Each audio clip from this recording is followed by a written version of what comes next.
fin sans payer pour ce que j'ai souffert. Mais qui a souffert ici? Tu m'as rendu malade avec tes reproches. Tu as gâché ma vie. Tu as pourri la mienne. Ce qui est bien, c'est que vous allez pouvoir le faire encore longtemps. Hein? Mais quel mensonge, je connais pas ce numéro. Arrête. Arrête de mentir tout le temps. Je mens pas. Et toi, t'arrêtes de crier ici. Hein. Tu ne me parles pas sur ce ton et tu dégages. Tu prends tes affaires et tu dégages maintenant.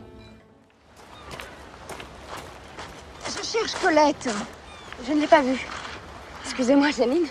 C'est notre dîner qui se carapate. Elle me rendra chèvre. Colette!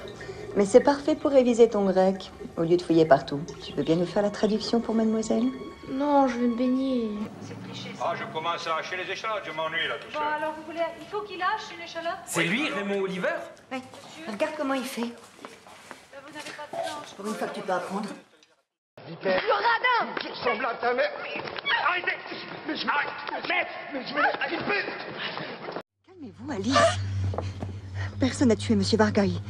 Il a visiblement succombé à une attaque. Dites-lui. Vous avez été contacté par Jules Frémont, le sous-chef du Lys Vert. Il est venu à l'école hier après-midi pour parler d'Amélie. Il avait l'air très affecté par sa mort. Il m'a questionné sur sa vie, son parcours, et je lui ai montré notre petite exposition. Une exposition sur Amélie Dampierre. Un groupe d'élèves a réuni quelques documents pour lui rendre hommage. Avec l'accord d'Amélie, bien sûr. Elle devait l'inaugurer la semaine prochaine. Jules Frémont a accepté de faire un petit discours devant les élèves. C'était très gentil de sa part. Enfourchez votre bicyclette à moteur et décarpissez. Je suis ici à la demande de Marie. Marie est ici? Elle vient d'apprendre le drame et c'est très dur pour elle. Cet été-là, la vie a basculé, les choses se sont déréglées. Oui. Tout a commencé à l'arrivée de cette femme.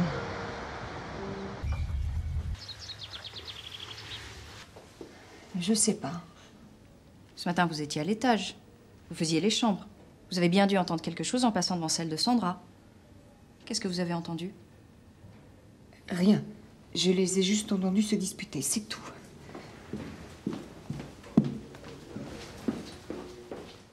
C'est une parabole. Ça va? Oui. Une parabole qui nous a... Il y a personne, ils travaillent. Vous avez leur téléphone au magasin? 427 à Lille. Ça va mal chez les Fargeau, ça va mal. Comment ça, ça va mal? Bah, ça va divorcer bientôt. Je vous ai rien dit, bien sûr. Ça laisse un mot. Pierre Tcherny a le même stylo que vous. Oui, merci. Madame la juge. Oui, j'arrive. Mais c'est urgent, madame la juge. C'est le président du tribunal de Douai. Bah, il faut que je vous laisse. Je ne peux pas m'occuper de ce dossier, c'est impossible. Le tribunal veut renvoyer l'affaire Baron. Ah non, c'est hors de question. Passez-les-moi. Bon, je vous le rends. Je n'écris pas, mais la lecture est un plaisir sans cesse renouvelé. Je relis en ce moment toute la comédie humaine avec le même bonheur. Moi aussi, j'adore Flaubert. Et donc, à l'époque, vous étiez la nounou de Marie? Non, je ne l'étais pas. Je m'occupais de l'éducation de la demi-sœur de Madame Varga, Colette. J'ai la qualification pour ça, les diplômes et la culture. Et pour votre gouverne, c'est Balzac qui a écrit la comédie humaine, monsieur. Je ne sais pas ce que vous cherchez, mais vous êtes un menteur, fichez le camp. Mais qu'est-ce que vous faites? La crème épilée. La crème épilée. La crème épilée. Trouve-moi la crème épilée. Trouve-toi!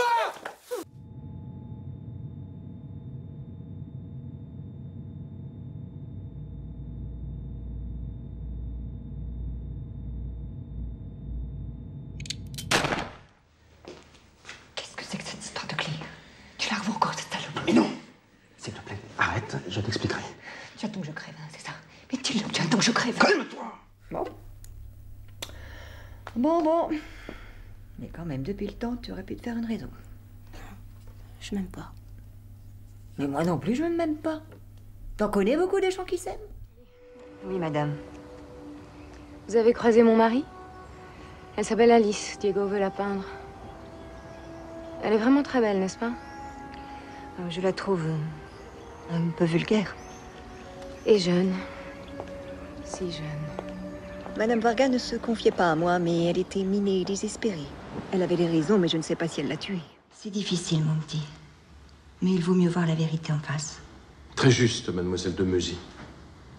La vérité est parfois longue à sortir du puits, mais à la lumière de vos souvenirs, je peux vous dire qu'Emma est innocente. On ne va pas vous déranger plus longtemps. Voilà. Et Au revoir, Marie-Jo. de vin blanc. Au revoir.